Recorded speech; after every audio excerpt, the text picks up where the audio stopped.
Good afternoon. I'm Alina Martiniuk, student at International Relations here at ULIM. I have two questions for you. First is, who finances the electoral campaign of every candidate? And where do they get funds from?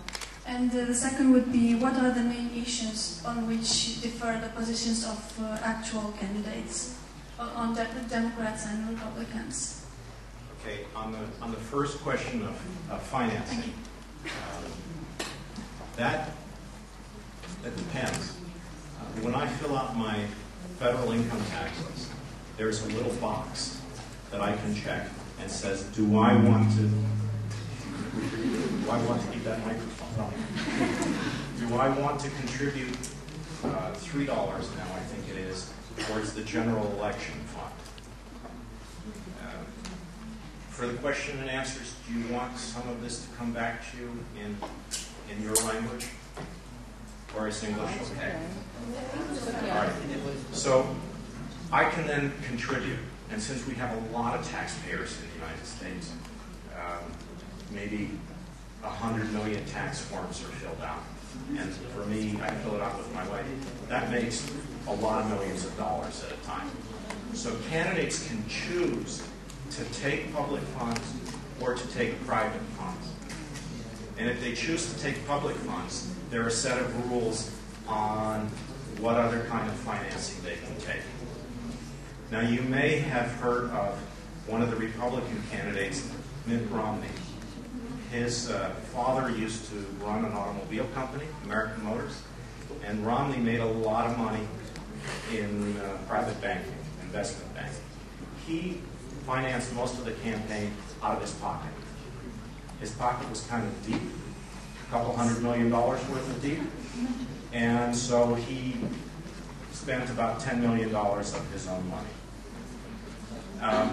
Barack Obama has largely relied on contributions of $50 or less given over the internet. So we have two very large extremes. For the main election in November, in the past tradition has been that people have taken federal funds. The federal funds can be quite large, and my guess is $100 million a piece. I mean, it's expensive to advertise on American TV. So the financing can vary, but almost every candidate has also relied on average people giving donations, giving $50 or $100. There's a limit to how much a private citizen can give to a campaign. I think it's about $3,000, and you can't give more. If I'm running, I can give myself as much as I want to give, or as much as my pocket will allow. But I can't take the money from other people in larger than, say, $3,000. So that there was a concern years ago that people would give the president $1 million for the campaign and expect some benefit by the president. And so that's why we limit the contribution. Now, in terms of the differentiation between the candidates, let's start maybe on the Republican side. We have three main candidates left for the Republicans. John McCain, who really seems likely to win the nomination, Mike Huckabee, and Ron Paul. McCain is from Arizona. Huckabee is from Arkansas, I believe, as a former governor, and Ron Paul is from Texas and a member of the House of Representatives. McCain was in the United States Navy, was shot down over North Vietnam, was held in a North Vietnamese prison camp for a while, and then eventually, after he was released, went into elected politics. His background then is in national defense and that kind of thing. He's also been fairly conservative, but not identified with the extreme conservative wing of the Republican Party. He's been a strong supporter of the war in Iraq. Governor Huckabee, who's, I believe, an ordained Baptist minister and speaks a whole lot better than I do. He really speaks well. He is conservative, yet has taken some non-conservative positions on immigration, much more in favor of it, much more in favor of treating children of illegal immigrants, letting them have in-state tuition in college and things like that. And so he has some social issues in which he's out of the what has traditionally been seen as the norm of the Republican Party. Ron Paul is more traditionally conservative, small government, and a variety of things like that. Although Ron Paul has attracted a certain percentage that's never been particularly large. On the Democratic side, we're down to two candidates, Barack Obama, United States Senator, and Hillary Clinton. Now, Barack Obama both represent two very different things for American politics. Barack Obama was, first, he's African American. We've not had a candidate like that in the United States. Second, as he said in his own words, look, I shouldn't be standing here running for president. I got all things working against me. Not only am I African American, which has been a favor, but my dad left when I was 2 years old, and I was raised by a mom as a parent family. So I didn't grow up rich. At the same time, he says, and it's true, he got a very good education because in the United States you can get scholarships. But his family background is not very favorable. In fact, Bill Clinton also had a family background that was difficult. But Barack Obama represents, even though he's a United States Senator, for many people he represents non-Washington. He's a candidate, I think, for the people who support him, who represents sort of hope for change. Hillary Clinton, we've all heard of Hillary Clinton, even well before the election started. She had a good name recognition.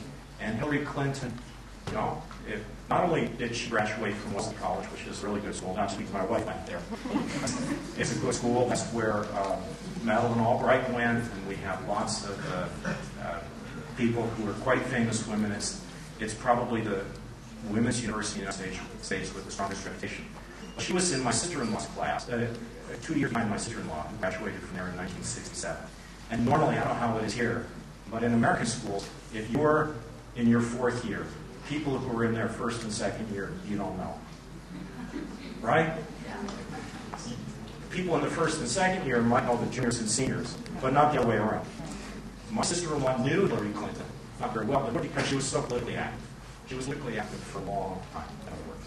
And then she was a wife of the president for 8 years. She's a senator. She's been an attorney, a very successful attorney in Arkansas. So she represents, perhaps for more people, that voice of experience. She's been involved in things for a long time. So I would say that that's a bit of the differentiation. Plus, she is, let's not forget, she's the first woman who could be the candidate for a major party. So either way, the Democrats are going to have somebody who's out of the ordinary.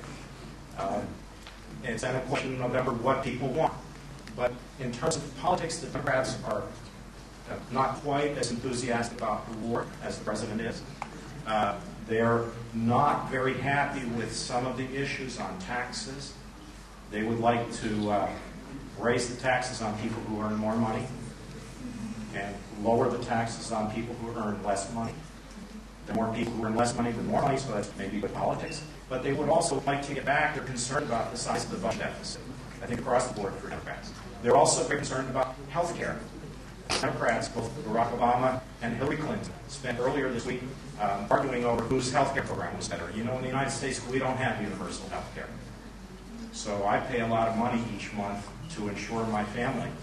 But my daughter is graduating from college this May. And come August 31st, she doesn't have any health care insurance. And there are a lot of people who are faced with that situation in the United States. And Democrats are pushing on that issue. They're pushing on financing of education in the United States. I shouldn't probably tell the people up here how much we pay for education in the United States, because they have ideas of taking more out of your pocket. But I have 2 daughters in private school in the United States. I pay $46,000 each per year. Yeah. You might want to take that out of your pocket, but you probably don't want to take it out of your pocket. So there's some concern that not everybody can afford $46,000 a year for their kids. So these are some of the issues. There are lots more issues than that, but these are some of them that have had some resonance, I think, amongst the population. So I hope that sort of helped on financing and